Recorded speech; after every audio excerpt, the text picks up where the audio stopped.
Ang intense ng mga kaganapan ngayon sa abot kamay na pangarap sapagkat magugulat ng sobra si Annalyn sa mga aaminin sa kanya ng kanyang lolo Pepe.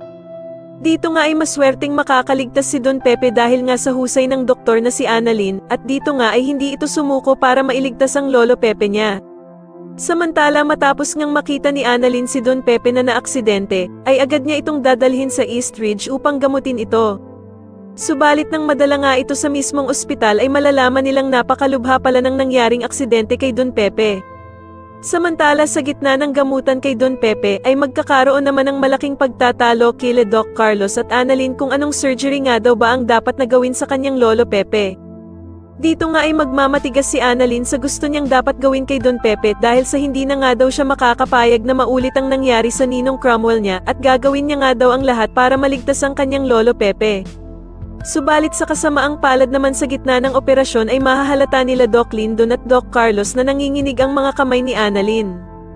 Kaya naman ay agad siyang tatanungin ni Doc Lyndon kung kaya pa nga ba daw nitong ituloy ang pag-oopera niya sa kanyang lolo Pepe. Ngunit matapang nasasagutin naman siya ni Annalyn na kaya niya nga daw na ipagpatuloy ang pag-oopera niya sa lolo niya at dagdag pa nga niya na hindi siya makakapayag na hindi niya ito maligtas.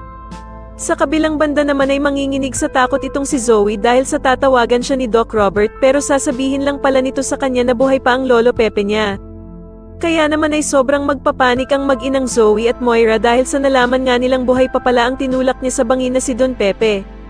Pero dito nga ay palalakasin ni Zoe ang loob ng ina niyang si Moira na maliit na nga lang daw ang chance na mabuhay si Don Pepe kahit na oprahan pa daw ito. Samantala ay pupunta naman sa East Ridge sila Zoe at Moira para mag-obserba kay Don Pepe at dito nga ay magpapanggap sila ng mga inosente. Pero agad naman silang susugudin ng galit na si Doc Robert at dito nga ay papaaminin niya ang bruhang si Moira kung kasabwat ba daw nito si Bala Hodges sa pagkidnap sa ama niyang si Don Pepe.